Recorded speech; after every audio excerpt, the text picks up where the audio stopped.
Hey, welcome to Guitar Knobs, the guitars, gear, noise, and nonsense podcast, hosted today by these knobs.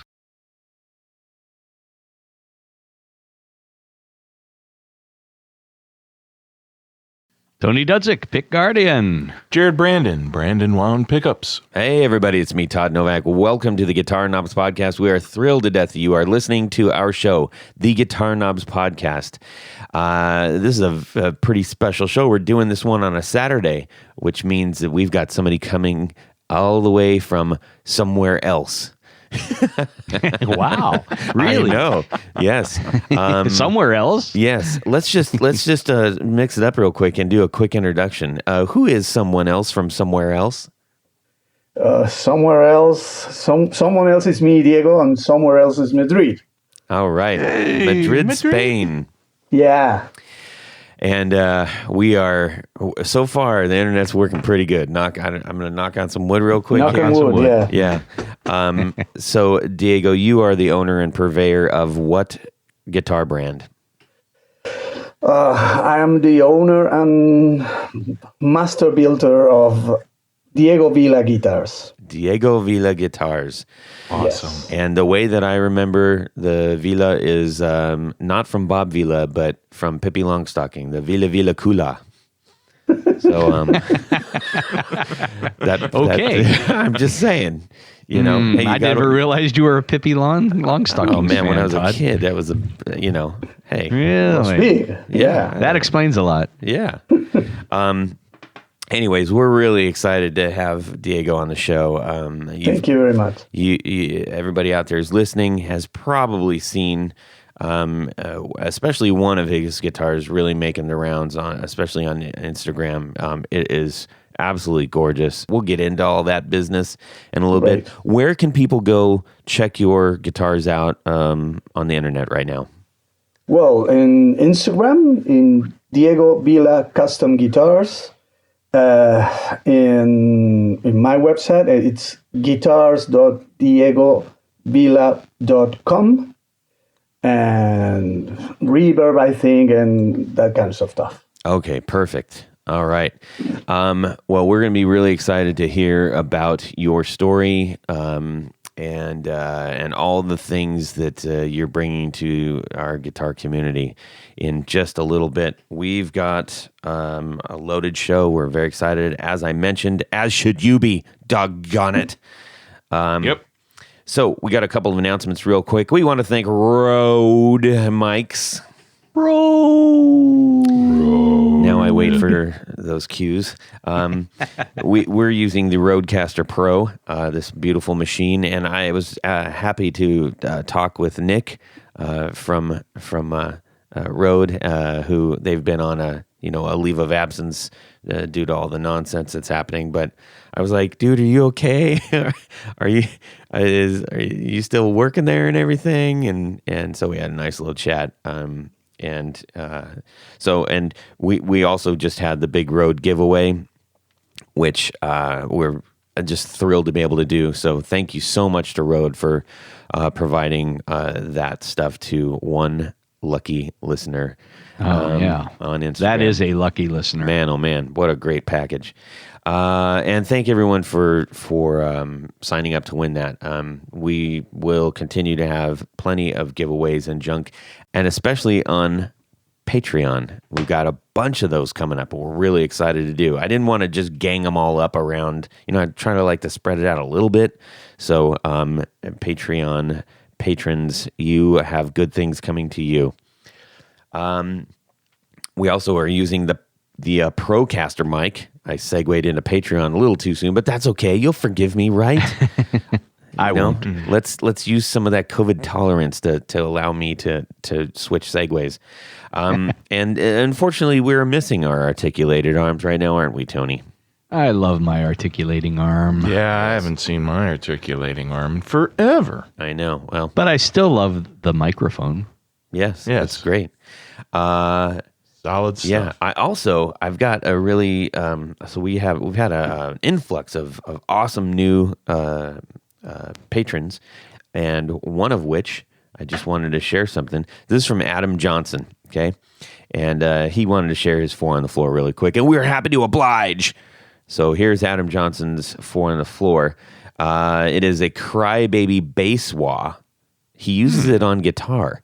I'm curious to know what that might actually do that you couldn't get from a, I guess it would be a frequency thing, right? It's got to be, yeah. I It's think probably it would just voiced for be the bass. a different pot, you know? Yeah. Maybe. Wouldn't you think maybe the sweep would be a little different that would, you know, allow for the larger bass frequencies? I don't know. I'm Yeah. just talking. I'm Or just, maybe Well, I don't with know. as many pedal builders as we have in our community here, maybe they can answer that question. Yes. You'd think so. Because I don't know. I have I'm just no idea. guessing. We're guessing here. Maybe it's just an inactive pedal but you have to go wow, wow, wow. I don't know. That's it.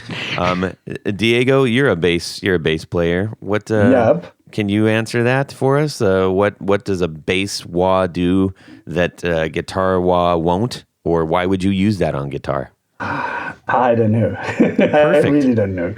It is a good question. Well, you're in good company then. So the next pedal is the Pro. The next one is the Proco Rat. I mean, duh. Yeah. You know, There you go. Fantastic pedal. I would love to make maybe a version of that myself. I haven't made one of those in a DIY, but that'd be a geez, I nice think one to do. there's tons of kits out there, too. Oh yeah, lots. Because I like the sound, but gosh, I flippin' hate that box. It is just the worst. I like the look of it. I like that it's old looking and it's kind of funky, but the bottom of it, it's just it sucks for a pedal board. Because that big screw on the bottom. Ugh. That screw didn't do Yeah, no, anything there's a big Allen bolt that sticks out the bottom of it because Cool. on the bottom of the pedal, for any of those who haven't used one of these, it's got the 4 rubber feet, which account for this giant Allen screw that's holding the battery slide in. It's just it's one of those things. But that's if you take that off, it does affect the tone of the Rat. well, it not only does it affect the tone, it basically undoes everything. So then you have a hole in the bottom, and it's stupid. Anyhow, I know rat stories. Maybe they should put a tail on it. A rat tail. Tony, that was the stupidest thing you've ever said. Oh, I've said plenty of stupider things. Me too, man. This is really sort of a classic lineup here. Next is the Phase 90. Perfect. Yeah. Oh, I love the Phase 90. Do you like That's the a 90 Mick better than the Ralph's- 45? Mick Ralph's tone, man. I actually like Mick the Ralph's uses 45 the Phase better. 90. But Mick Ralph's a bad company. yes. You good there, Jared? All right. I had to get that through because I really like Bad Company. Okay. Next is the Rode Analog Delay. Sorry. Road? Next is the Rogue Analog Delay. It says it's cheap and it sounds very yeah. natural. Well, Wasn't that like the musician's Tony. friend brand? what? I think Rogue wasn't that like the musician's friend house brand? I believe you're right. Yeah. I believe you're right. Yes. Good info there, Tony. Good, totally useless info. Thank you. So anyways, that's Adam Johnson. And Has the COVID-19 not taught you anything, Todd, to be nicer to people? Especially me? I'm just, the thing is, my desire to do tete-a-tete quips is raised because we haven't been at the same table with each other in weeks, and I miss it terribly. So, yeah, I'm like, oh, there's one. I got to go for it. Well, Todd, in a battle of quips, you are an unarmed man. Yes, I know. I'm an articulated armed man, doggone it. Ooh. All right, everybody. So let's get on to what's going on this week. Tony is going to lead us off, and then we're going to hop over to Diego and find out what's going on in his music world. Woohoo. So in my world this week, since officially I am not open, but I have been able to grab some projects from down at the shop and bring them home. I spent the better part of yesterday cleaning up the shop a little bit, which, Todd, you'll be very happy to I would have gone over to help you at the risk of getting COVID, doggone it. Like, seriously, I would love to help you do that. Cause I would have just liked to watch. Yeah, well, you should see the bags that are out in the dumpster now. You can go check those out. But that's helping out a lot. I mean, I think it's wise at this time to kind of do take time to kind of reorganize some stuff. I actually have to grab a couple of flat carts that I'm going to use to stack materials on. I'll seriously come help you tomorrow if you want me to. That's okay. You don't have to. I wouldn't. You don't understand. I've been stuck in a house, in a chair, at a desk, at a computer with headphones on for weeks. Let the boy clean your shop. Okay, that sounds like a plan. But so that's kind of what I've been doing, and I really appreciate my customers' patience. A couple of people have asked, what the status is on their orders, and I've explained the situation, and almost everybody has been extremely understanding and said, "Hey, we appreciate it, and thanks." And so I my hat's off to the patient customers because I'm running a little bit longer than I typically do, and but I want to make sure that I can send out a product that I'm proud of too. Well, in my week, I discovered, not late enough, Dixie's Midnight Runners. Ooh. The band. Yeah. I haven't listened to that band, and I don't know why. Maybe because the Common Eileen thing is not my thing, but the first records are really, really nice. Yeah. So that's a good thing that happened in my week. And so you never listened to them before? I think I've listened to them, but I think I've listened just that hit, just like Common Eileen thing. Yeah, and yeah. I don't like that song specifically, but the first record is amazing. Huh. Well, and I think it didn't. It wasn't it wasn't out when I was listening to music seriously. It's at 80s. Yeah. I think it's from the 80s. And it's like 84, 85. Early 80s. Yeah. Nice. 75, 80s, yeah. Well, that's fun. Yeah. Jared, how about yourself? So this is There it is. So this is kind of a extension from the last podcast. I'm kind of adding on to my new project, and I needed an interface for my new Apple iPad that runs GarageBand. So I called my good buddy that runs a guitar shop in Fremont. Of course, he's closed down, but he made a special trip and shipped me this new interface. It's just I think it's been out for a while, but it's called Scarlett. Tried and true, baby. Scarlett 2i2 third generation USB audio interface. So it has two inputs for a guitar or something else, and it also has a headphone jack. Some cool bells and whistles on it and whatnot, but of course, my luck, I need a new adapter. So I had to order another adapter to make this work. You have to have a power source to run the interface, and then you have to have the right cord to plug it into the Apple, which is the Lightning.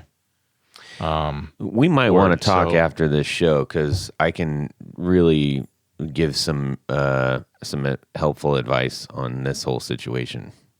Yeah, I'm gonna be all ears because, to be honest, I'm struggling here just to trying to get something to work. I'm just brand new at this, so I just feel like I'm the new kid in the class when it comes to this kind of stuff. I think we might actually be able to kill a couple birds with one stone, but we'll talk after, okay? Right on, man. So that's kind of been my ordeal, but it's a lot of fun though.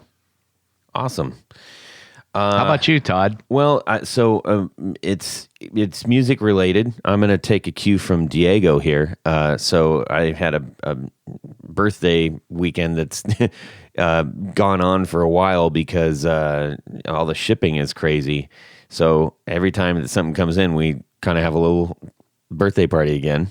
Nice. And I got a a box that had a record player in it, and it was like, my kids got it and they were just super excited, but it was a super cheap kind of one. But then they got a bunch of records, I guess, from a friend of ours who was giving them away, and it was like Elvis, Blue Hawaii. I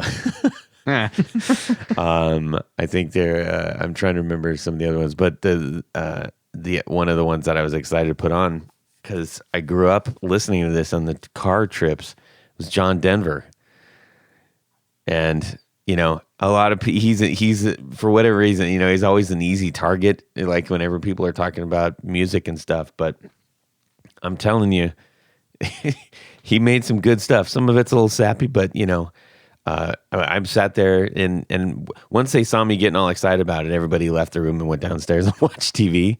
And I sat there by myself with this little portable record player that didn't sound too good, listening to Rocky Mountain High. Man, that just hit me in the heart.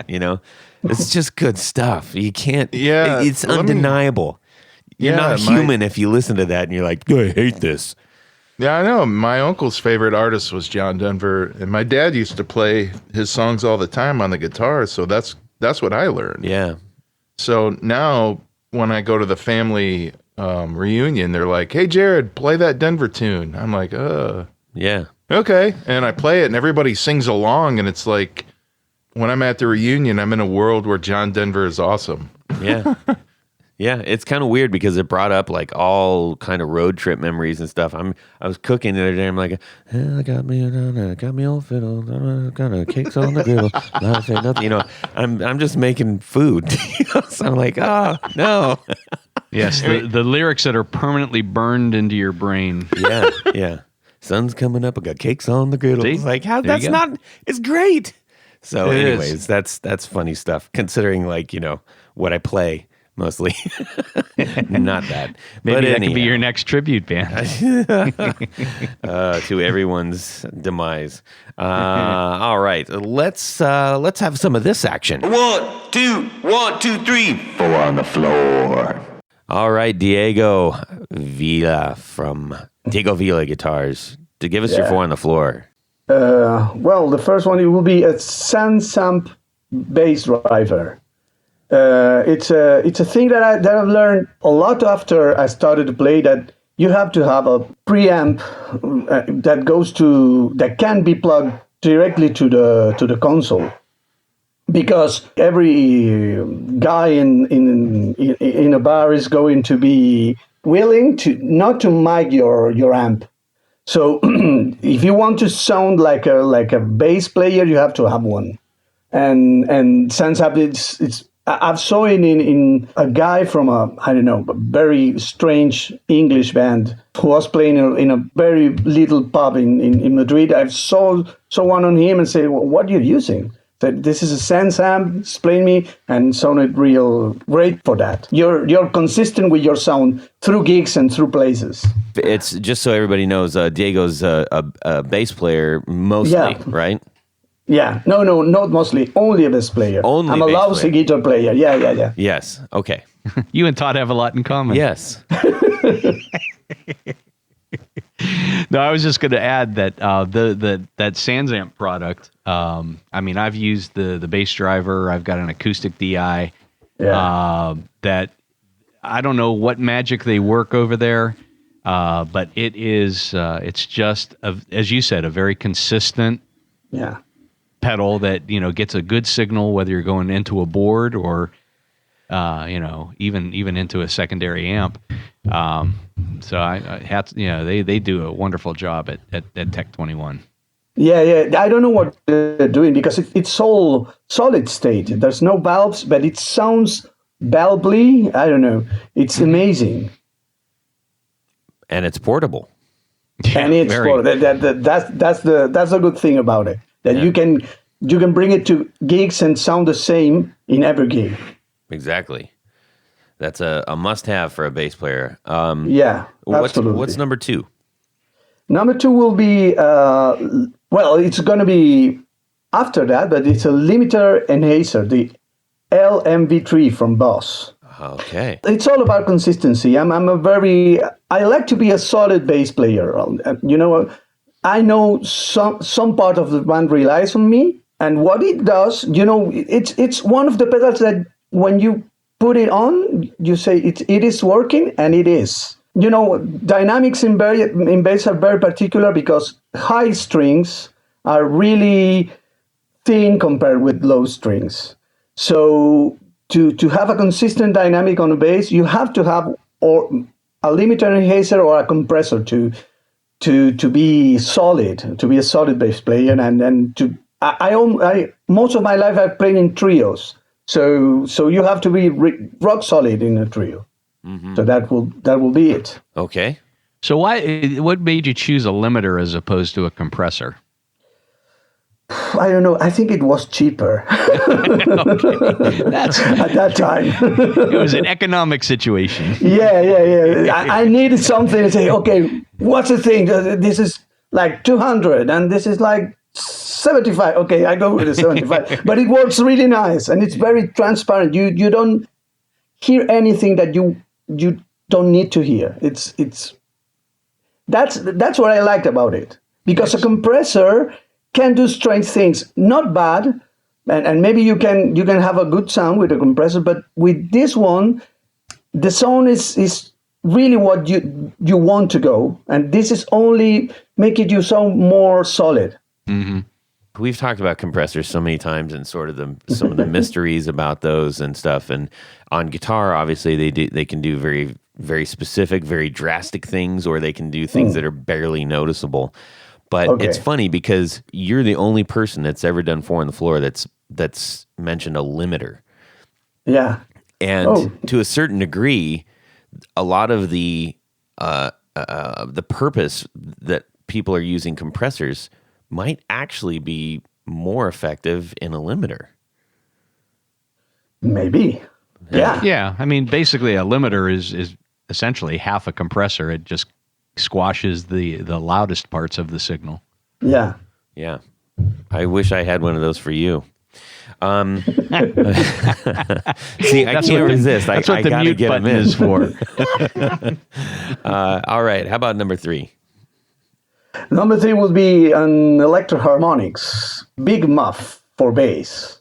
That it's kind of cheating because I've never used that. I've never used that not because I didn't want to, but it's just because I've never been in a band who could be useful to have a driver or the big muff it's not a driver, it's a fuzz. Fuzzy bass. I really like fuzzy basses, but I've never been on a band who really needs that fuzzy bass. Yeah, but you play that at home? Yeah, but I don't play. The thing is, I only practice at home. I play guitar at home, but I'm really badly because I want to sing along. Yeah. Well, now that we're all being honest. Yeah. When you do hear a bass that's just slightly overdriven or fuzzy, there's something just awesome about that. Yeah, but the thing is, with the Sense amp, you get the overdrive because I use the pedals always on, except for the fuzz, of course. But the thing is, you can get a little bit of overdrive with the Sense amp, with the bass driver, and that's what I like about it, because you have that little drive that pushes the bass through the band. Gotcha. But the thing is, like a very fuzzy bass, that's what I like a 60s psychedelic fuzzy bass. And I didn't have the chance to use it. Well, you're going to have to find a solution for that. Well, maybe the Chocolate Watch Band cover band or something. There you go. How about number 4? Number 4 would be a simple tuner. You have to be in tune. Okay. And what kind of tuner are you choosing to go with?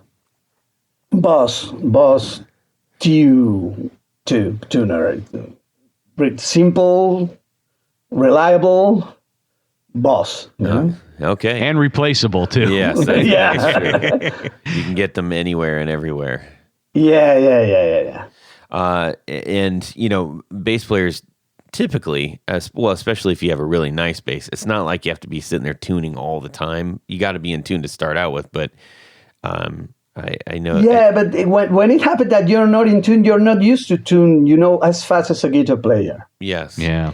You're So like, what's happening? And everyone is looking at each other. I'm not. Yeah, you are. Do you find that the TU2 tracks the bass, signals? Yeah. Well, yeah. There are some tuners that when you get in the low register, they just don't work well. Not with this one. Yeah, that's perfect. Awesome. Yeah. Well, solid, man. I thank you for sharing your 4 on the floor. It's always interesting to hear from a bass player when it comes to the 4 on the floor.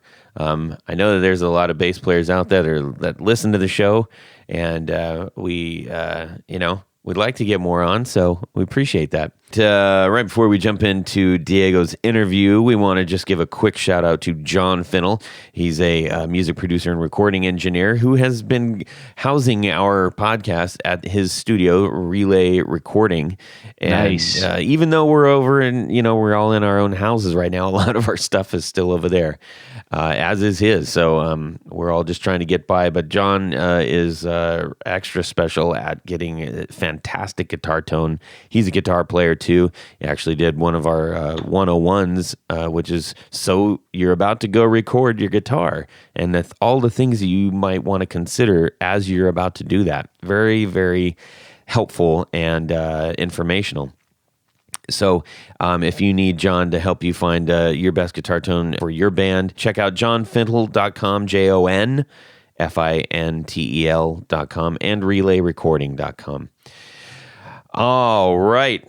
Diego Vila. How you doing there? Well, really fine. Thank you. Good. We are happy that you are on the show. We're having a good time with you. Hopefully everybody is enjoying this so far. I know Jared is too. Yes, and Tony is too. Woohoo! I think maybe one of the biggest questions that we have is, how does a bass player decide to build pretty fantastic guitars? That's kind of weird, right? I mean, a little bit. I don't know. It comes naturally. It's a little funny story about it. When I was in my late 20s, I was playing with the band that I had during most of my life, and I was in a gig feeling that things are not working out for us. So, and please don't get me wrong and don't judge me about that. So, in my head, at the same time that I'm playing, I'm thinking, this is not going anywhere. I have to quit the band. And without telling to the other guys who were playing at that time, I decided to quit the band in that same moment, in that very moment. So is that in the middle of a gig? It's not. No, I've decided in the middle of the gig, and I did it at the end of the gig. But the thing was that I said, okay, I don't need this bass anymore, and I throw the bass away, up, and go away, and I heard when I was going like bang, the bass banging on the floor. The guys were like, what the hell is going on here? So I explained it to them minutes after when we were in the backstage. So they understood somehow. And months later, I took the bass out of the case and saw it was broken. And somehow I felt, okay, it is broken. I'm not going to play anymore in my life. I was very angry about how the things were going on. And like 10 years later, I took the bass again, and somehow I felt I have to fix it. And that's how I started to build guitars, trying to fix the same bass that I broke 10 years ago. Well, there you go. That's certainly an interesting way Healing to start the building bass guitars. Healing the bass and yeah. healing yourself. Yeah, that was healing myself more than a bass. So that's it. With all of your experience in the bass, do you think that any, being familiar with how that feels? I mean, it's obviously a very different feeling instrument to play. They look the same hanging on the wall, but anybody that's picked up both of them is like, well, this is really different. How do you think any of that has passed over into your guitar style that you've created? The good thing about being a bass player is that you don't have a very good idea or a favorite guitar. You are out of your mind is more free to understand guitars and to hear what others are telling you, because you're not driven by yourself, if you know what I mean. You don't have anything to compare your guitar against when you touch it, when you play it. Interesting. Yeah, so there are not. You're like more free. So, and the thing is that this style of guitar I do, this model, it's based on a bass, the shape. It's my take on the Firebird. Well, not Firebird. It's like Thunderbird bass. Okay. That's it. And the first thing I've did with this model, it's a bass. So, and that's the Austral, right? Yeah. Yeah. That's it. And your guitar, what your, I guess maybe more familiar guitar shape that people would see is also the Austral as well, right? Yeah. It's the one I'm trying to push the most. Yeah. Well, that's my personal favorite. It's and beautiful. Thank you very much. I think you are underselling it by calling it a Thunderbird, because I mean the extra carving that you do in that, and that's a beautiful, beautiful instrument. Thank you. Yeah, there's a lot of subtleties that are definitely in there that are definitely not on a Thunderbird. Oh yeah, the idea, the whole idea is to make a classical looking guitar that if you don't know too much about guitars, you can say, okay, this is an old guitar or a guitar who has been made or designed in the 60s or the 50s. But if you know about guitars and if you understand guitars, you look at it and say, it cannot be made in the 50s. Mm-hmm. Mm-hmm. That's the trick. Yeah. Well, it's funny because when I was talking with my kids are always coming in and saying like, oh, what they're getting familiar with guitars. I'll just say that. Uh-huh. They don't play them yet, but they know. I mean, I'm constantly looking at them and stuff, and mm-hmm. they were a fan of yours as well. And I was just thinking it was interesting because they don't have any reference to what is old or what is new. Yeah, and I think that is something that you are striking a really nice balance of. It's not, it doesn't look old just to be, I guess maybe for the sake of looking old. Yeah. It's obviously drawing on certain stylings, but it's not like token. Yeah. It's matched up very nicely with like a very modern feel as well. So and that's difficult to do, I think.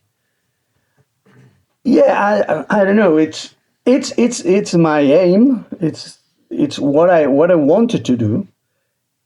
It doesn't come easy because I've done a lot of things before this, and none of those were, I don't know, so appealing. But the thing is that by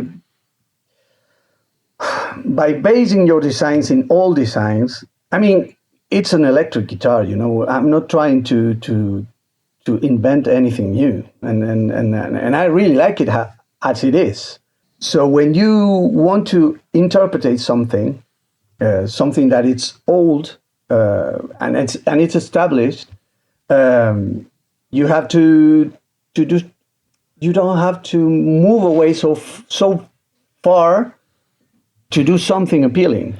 Yeah, that's the thing. Yeah, yeah. You're just drawing some inspirations. You don't have to say, well, I have to do something completely different than this. You can just say, I'm going to take that and take some inspirations, combine them, and make my own thing. Yeah, that's it. It's like the carvings. The carvings are supposed. What I was trying to do is to do the arm contour of a Stratocaster and the belly cut, but in a way that it seemed in between the carving. You know what I mean? Yeah, yeah. It's functional, but at the same time, it's aesthetical. Yeah, well, what's interesting, so anybody that hasn't taken a look at this just yet, there is, I think you just brought up a really good point, which is your aesthetic. It feels very, very centered and very singular in a good way. You're not all over the place, is what I mean. Yeah. And so when you're referencing the belly cut is usually like really smoothed out, and it's usually really deep. And unless the light is hitting it just right, it's sometimes it's almost hard to see. Yeah. But your belly cut is more almost like a German carve. Yeah, well, I mean, the edging is definitely German carve influence. Yeah. Yeah, but the back is a nice. I mean, it's rather than being really smoothed over. I think that it retains a little bit of sharpness. Yeah, so that you can actually see the contouring. I think. Yeah, it's like it's been routed, not just sanded. Yeah. Yeah. That's it. Well said, Todd. Thank you. So one thing that you brought up, which is reference, and this, I think this is kind of fascinating to me. Having gone through art school, I had several exercises that helped me be able to detach my brain from what my brain wanted to do. And that is the reference thing. So because you're a bass player, you're approaching guitar building without almost like a predefined reference of what that is. So I appreciate that about your design. When you're designing, you have to take into account certain parameters of the design that you have to not to leave behind, because the guitar will be unplayable. Right. But as long as you have that, and as long as you have made some choices about what you want to achieve sound-wise, in my head, you can do wherever you want. So, Diego, one of the things that I absolutely love about your design is something that Tony might be also admiring. Tony, you want to talk about the pickguard at all? Oh, yeah, I did notice that. So you're doing a bound guard, on essentially a solid body guitar. Yeah, it's kind of tricky because it's not made of pickguard material. It's made of a thin sheet of cellulose acetate. Oh, acetate. Okay. And glued into wood, into maple wood, a thin layer of maple wood glued, and backed by. Do you know this material that is used to prototype circuits, the electrical circuit that is fiberglass with a thin layer of copper? Oh yeah. Yeah, that material, it's backing all the rest to give it rigidity. Wow, that's impressive. Copper underneath? Yeah. We're seeing copper? Well, it's a Yeah, copper back PC it's- board type. Yeah. Wow. Yeah, so that's it can be used as shielding too. Wow. Yeah, so the actual pickguard, it's like 5 millimeters thick. Oh, okay. And I inlaid it into the guitar. Oh, wow. Holy Yeah, that's smokes. why- See, that's why- we can't yeah. see that on the pictures. Ooh. Yeah. Most That's one of the complicated pickguard details. I've ever seen in my life. Now, that's It a is. serious detail. Yeah. That's one of the things I was talking about when I say, when you look at the guitar closely, and if you know how guitars are built, you can say this is not made 40 years ago, because Yes. with the tooling they had 40 years ago, they wouldn't be able to do that on a consistent basis. Right. Yeah. Well, That's speaking that's of, a thing that only comes with CNC. okay, so are you using CNC equipment on your? Yeah. Perfect. Now, I'm also a fan of. This is one of those things that it tricks people that don't know how things are made. But I look and now we're looking specifically. I'm looking right now specifically at the Austral guitar, and you've got like a herringbone around bound the binding on the pick guard. Yeah. Now, Tony, you might be like, whatever, that's easy. I don't know. Maybe that's really hard. Is it easy? I don't know. But it looks awesome. Bound guards are really difficult to do. I mean, they are, that's what sets, a lot of times they're on archtop guitars, jazz boxes and that sort of thing. And because they're, hard to make, they're expensive to make generally. And it's a very nice touch on what you're doing. Yeah, thank you. Is herringbone harder or less? I try to use I do a lot of tests on how to bound, because a lot of things breaks. So you have to do very specifically, because you have to unglue the binding. It's not a binding, but unglue the herringbone pattern, unglue it and glue it again. Because if you use it as it is, it won't bend. Well, you should. Well, I'll give you some tips. Okay. Because I do make a lot of bound guards. Okay. And I'll kind of walk you through some of the things that I do with bound guards that might make it a little bit easier for you. Oh, nice. Yeah. I can't share that on the podcast, though. Yeah. No, it's top secret. Yeah. Very, very special stuff. So you got a bunch of other models that you're doing too, but you were saying, I think you've probably got the most notoriety going for that Austral, especially the gold one. So, Diego, we know that trying to get your guitars in view of more people, which can sometimes be difficult if you're not over here stateside, I think you made your way over to NAMM. You want to talk about that? Oh, yes. Well, NAMM is the greatest show on earth. One more can be said, because I've been in a couple of shows, but nothing compared to NAMM. And I was sick as hell. Trying to stay in one piece, but I really enjoyed it, because I've never been to United States until last year, and I went to Chicago. But the thing is, I really like the way of I don't know how to say, the character of American people. They're really open, and they express what they want. It's not like in other countries. In Sweden, they don't talk to you. When you're in no. I'm not kidding. I've been there. I know what you mean. I went a couple of it's okay. I mean, they are like they are, but for me, being from Spain, it's kind of puzzling when someone passes you by on your booth and looks at the guitar very interesting, and you look at him like, okay, what do you have to tell me? And they don't say anything. It's like, mystery. Yeah. What's going on? They're dreaming of meatballs. Yeah, mostly. Way to sum up an entire country with one thing. No offense to our Swedish friends out there. Or the Swedish chef. Bursty. That's like half of my heritage, so thanks, Tony. You're welcome. I'm glad to insult you. How about, have you ever considered doing Music Messe in Frankfurt? Well, the thing with Music Messe is that when I started to go into shows and for advices from my friends, Messe was on the downward slope. So there were more interesting shows going on. So I decided to go to that other shows. Like, do you know the Holy Grail Guitar Show?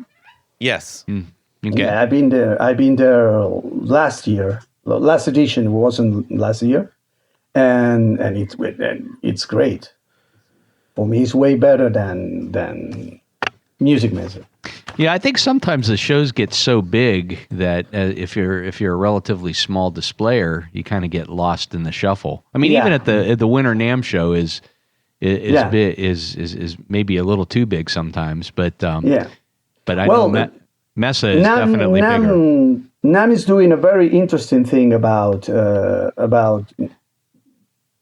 boutique guitar builders, because they have where I was a boutique guitar showcase.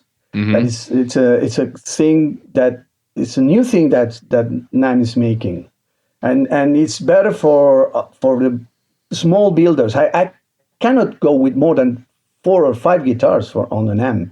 It's crazy. I cannot do so many guitars. I'm working on my own. So that kind of thing is the thing that allows the small builders to go to NAMM. Yeah, that makes sense. Yeah. Did you happen to run across Frank Daimel when you were at?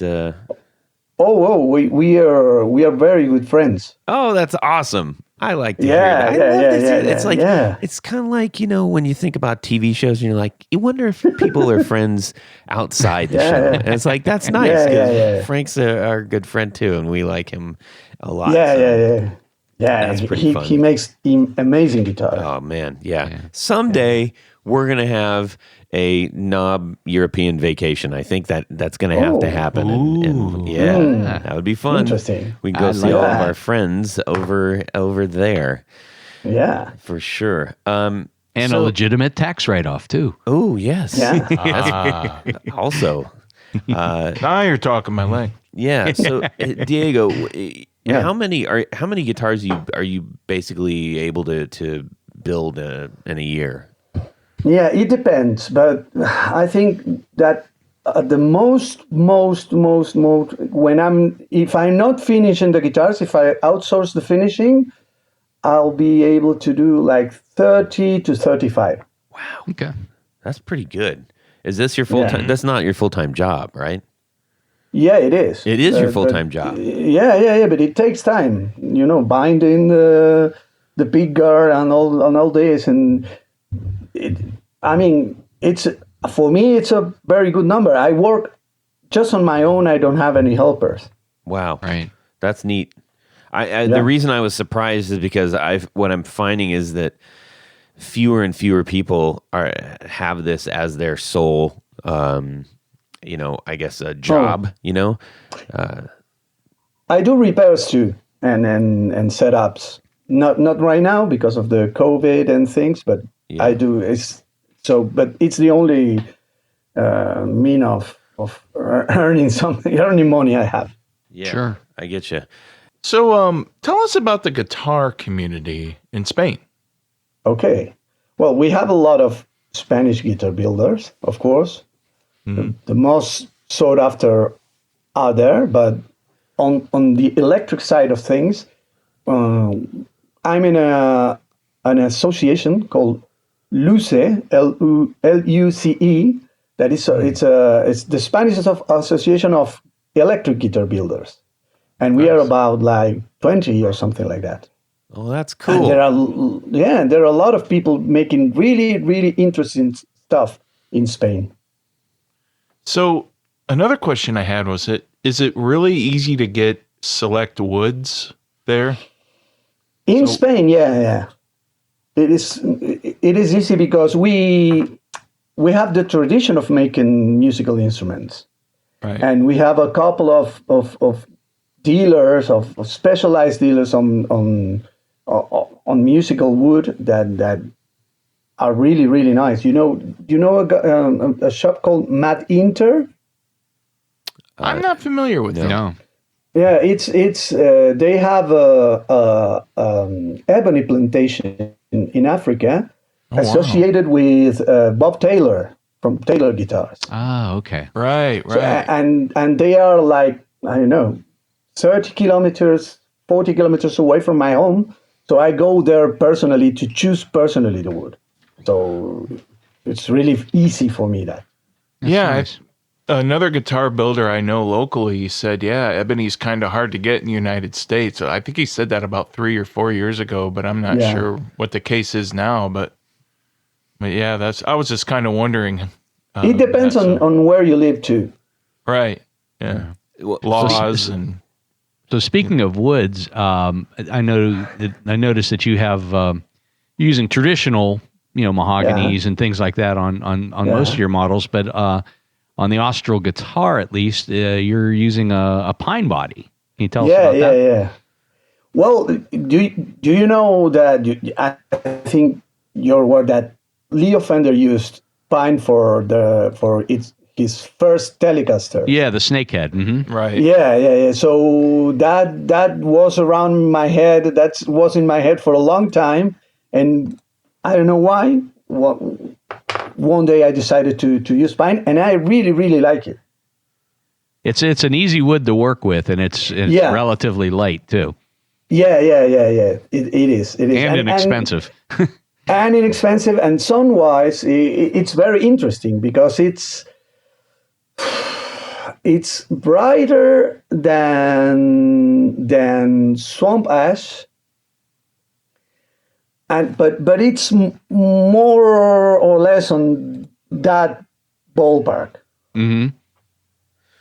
What about the necks? And it, huh? Sorry, I interrupted you. I'm sorry. No, it's okay. You were going to. It relates too with pine because spruce and I don't know there are woods in violins and cellos and that are related to pine. Mm-hmm. Well, that makes sense. It is a musical wood, yeah. Yeah, it is. Is that the most popular wood that the Spanish builders are using, or is that just you? No, I think no. It's just a thing that I use. Most of builders are used like traditional electric guitar wood, like mahogany, alder. I don't know. Maple. Maple, swamp ash. Yeah. Mm-hmm. Well, tell us about what you're doing with your necks. Well, I've started to use pau ferro for the fretboard that I didn't use before, and I really like it. And I really would like to use cedar for the necks. That's a thing that in Spanish guitars are used. I know that some builders use cedar for the necks, but I'm really scared to use it because I don't know if it's strong enough to. I would think because it would definitely be more on the softer side. I guess it would be as soft, maybe a little softer than mahogany. It is indeed. That's why I'm I don't know. I don't know if I'm chickening out or what. Oh, just do it. Just do it. Yeah. Maybe using a carbon fiber reinforcement will make that might help. Have you ever used Grenadillo for fingerboards? I know that's pretty common. No. There's a lot of Grenadillo here available, but I don't know. I like the I like the strikes of in wood. Yeah. Even if they are subtle like in rosewood, but I like it. Mm-hmm. The ebony I use is striped ebony. Okay. It's not all black. I like that. Yeah. So Diego, as we're our outroing out of our interview, is there? You mentioned this group that you're in Spain. Yeah. Is there anybody that specifically you think like we should really start to learn about? Oh yes, indeed. I can draw a couple of them. Well, there is a very good friend of mine and a very good builder that is called Alejandro Ramirez, and has a brand called O3 Guitars. O3? O3, yeah. You should check it out because he does very peculiar things. It's another kind of style that I have, but he's very, very good at it. So there's another very, very, very good friend of mine and very good guitar builder is Fernando Alonso. from Jaén Guitars. High It's a end. jazz guitar. Jaén, yeah, Jaen. Okay. Yeah, there are jazz guitars, like 16, 17 inches and serious jazz guitars. Yeah. And another one will be not Spanish, but Portuguese, will be Daniel Rodriguez from Daro Guitars, Daro. Daro guitars. Okay. Yeah. Very, very neat guitars. All right. Well, that's fun. Yeah. So we can go learn Yeah. about what Oh, you guys yeah. are doing over there. Yeah. That's awesome. Thank you. Well, Diego, we are really grateful that you've been spending time with us, telling us about your Thank you. guitars and your builds. I highly encourage everybody to go check those out as soon as you can on Instagram and on the internet. I think you will be delighted with what you see. And it's tough with builders that are out of our states because it's harder to get a hold of those. And sometimes a place like NAMM is the only place that you can really do that. So I hope that as we progress forward, that we get more opportunities, because I know there's an entire, like, the European Guild of Guitars, the European Guitar Builders Group. There's tons of guitar players that will never get the chance to feel or hold or see in person their guitars. But some of the bigger shows, I hope that there's more opportunity for that. Jared? Yes. Ladies and gentlemen, it's come to the point of the show where I sing a nice little jingle, and it goes a little something like this. Would you rather? So this week's Would You Rather is brought to us by one of our executive producers, Adam Johnson. And he's a new executive producer, so thank you, Adam. And he asks us this. If you were forced to only have one brand of pedal for the rest of your life, and of course you have to choose, because this is Would You Rather. The two brands are Boss and Electro Harmonics. And you can have their complete line. What brand out of those two would it be? Would you rather have Boss or Electro Harmonics? And you have to be stuck with it forever. Wow. Oof. That's a tough one. Let me see here. Tony Baloney.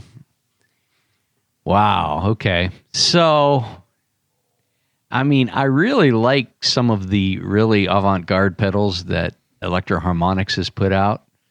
But I think in terms of consistency and variety, I think I'm going to go with the Boss lineup, because there are so many different pedals that they put out. I mean, I imagine they have hundreds of different pedals over the course of time here.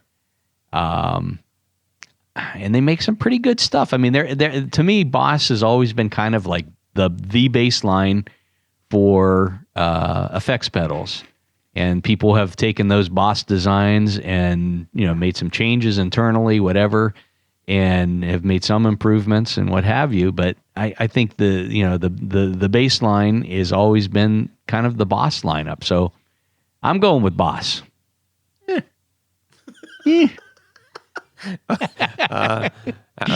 Jared? Yes. So, how about some you, of my Jared? a lot of my logic is the same as Tony's on that, but I own both brands. I have a nice reverb pedal from Electro Harmonics, and I also have that one of the first stereo units ever out. Boss did a reissue of that, and so yeah, it's kind of tough for me too. But I would go with Boss. I mean, they just have an enormous variety of different effects and stuff like that. I think I can live with that, So, Boss. All right. Diego? Well, even being the big mouth, the pedal that I've never have the chance to use, I will go with Boss. Wow. Yeah. Oh, okay. Yeah. Because the guys know what they're doing, and I couldn't live. I think now I couldn't live without my limiter enhancer pedal. Interesting. They make a hell of a tuner, I'm told. Yeah. Oh yeah. Well, that puts me in a weird position. I'm just gonna say. Yeah. Okay, so here's I'm gonna give a couple things here. Number one, Okay. The form factor of the Boss has always been very desirable. They nailed the stomp, right? Indestructible pedals. However, for me personally, the tones that I've gotten out of my Boss pedals, for some reason, seem controlled. I don't know how else to explain it, but I always feel like I wish I could get a little bit more uncontrolled sound out of this. Now, I'm sure people are like just wanting to throw things at me right now for saying that, but yes, they have an incredible range, but I don't feel like I get anything like unusual or it's always exactly what I think it's going to be, which in most cases when you're buying a product that is super desirable. Oh yeah, definitely. But there's like a bit of an unhinged factor, like I think it's going to do this if you're going with the Electro Harmonics, and they obviously tend to go out on the way left on a lot of things. Some of them are almost borderline totally unusable. Yeah. And the form factors, I got to admit, I can't stand the knobs on Electro Harmonics. I absolutely hate those knobs. They're the worst. I'm just going to say that. Sorry, Electro Harmonics. Those knobs suck. But I'm going to go with Electro Harmonics because I like the ability that I could grab things that I was like, I need this to do this one very specific thing and just do that. So I'm going to go for that because there's just a wild card factor to that. Yeah, Todd. I mean, I see what you're getting at with the Boss pedals. I think they maybe have a predefined set of parameters that they're going for, and maybe there are some limitations in terms of how the things are engineered. But I think they're going for a maybe safe range. That might be a good way to put it. That's fair.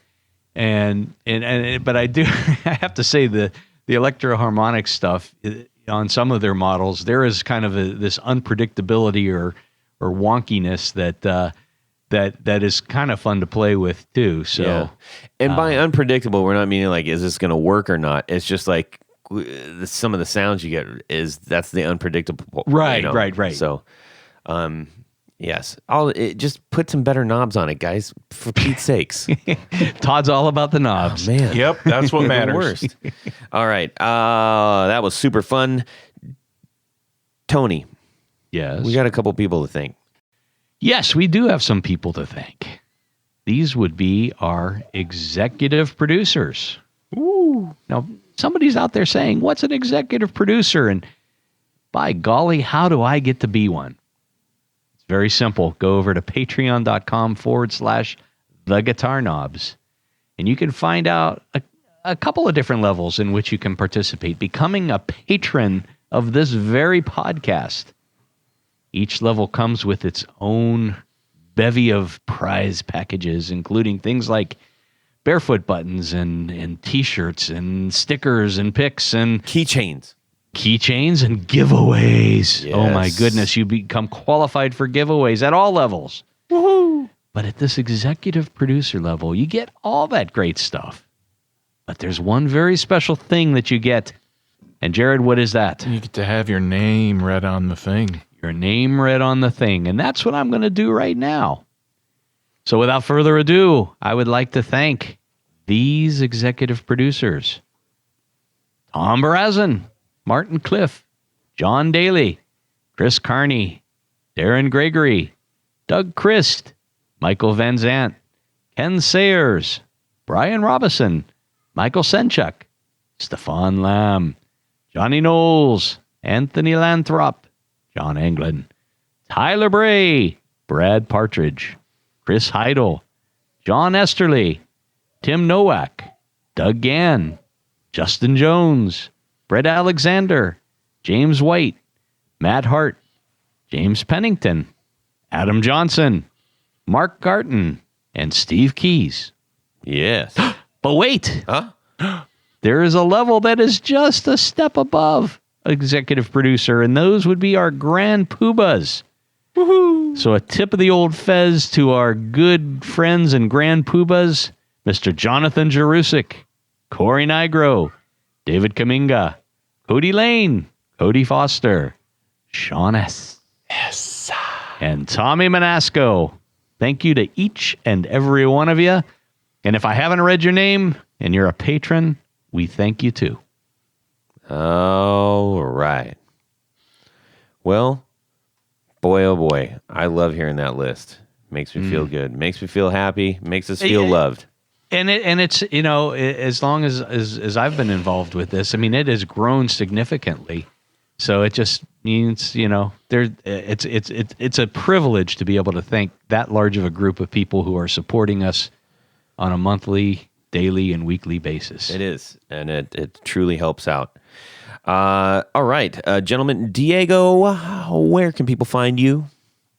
Well, they can find me on Instagram on Diego Vila Custom Guitars and on my website, guitarsdiegovila.com. All right. Tony. Let's just say you need a special pick guard. You're changing out pickups. Maybe you need a bound pick guard like we were talking about earlier. Shoot over to pickguardian.com. Shoot me an email. Let me know what you need. I will be very, very happy to take care of you. We'll make sure that it's done right and done well. Yummy. Jared? Yes, if you are in need or want some pickups, go to brandonwildpickups.com. I got a special limited run going with some 1959 clones with some really cool age covers. I've got 14 sets left out of 25. And if you need a rewind or anything like that, I do those too, and I'm pretty quick at that. So give me an email. Right on. Go to Instagram too to see cool stuff. That's true. Good pickups over there at Jared's shop, as well as pick guards at Tony's shop. I don't want to leave you out, Tony. You can drop me an email, Todd at theguitarknobs.com. You can also direct message me on Instagram at guitarknobs. We love to hear would you rathers that you send in, and just a general hi, how you doing? Also, on that note, I just wanted to give a quick shout. Justin Jones, who's a new one of our new patrons, he shot me a note. He said, "Hey, Todd, it's executive producer Justin Jones. I've been building guitars as a hobby for a few years now. I've decided to sell this latest build to benefit COVID relief. Please consider sharing with your listeners." He's also a great supporter of the community. I think he set up a fund for Brian Nutter, who was having a really, really hard time with his health. So go over to, you can see what this looks like. It's pretty unique looking, pretty neat.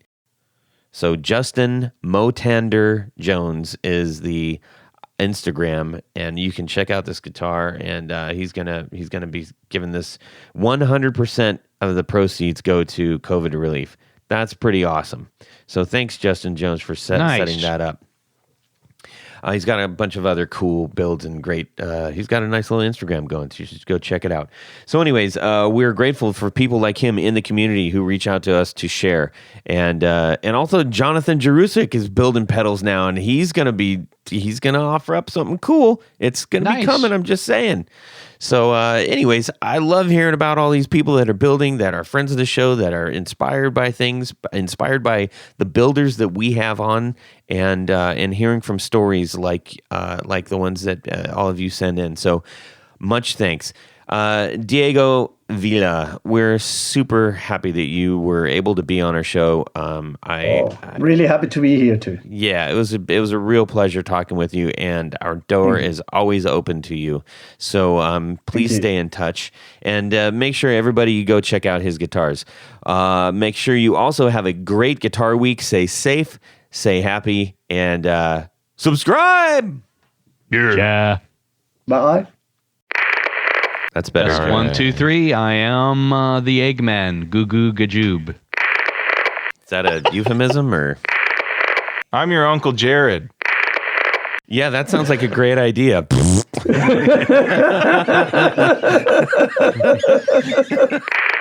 I'm in a world where John Denver is awesome. I'm your Uncle Tony. I would just use the duct tape and put it on my own mouth. Well, that's it for these knobs. Please visit our Patreon page at patreon.com/theguitarknobs. Visit our website at theguitarknobs.com for all of our past episodes, 4 on the Floor blog, and other good stuff. You can connect with us on social too at our Facebook page and share your gear and stories on our Facebook group. Also, be sure to check out our Instagram at Guitar Knobs. Catch you next time.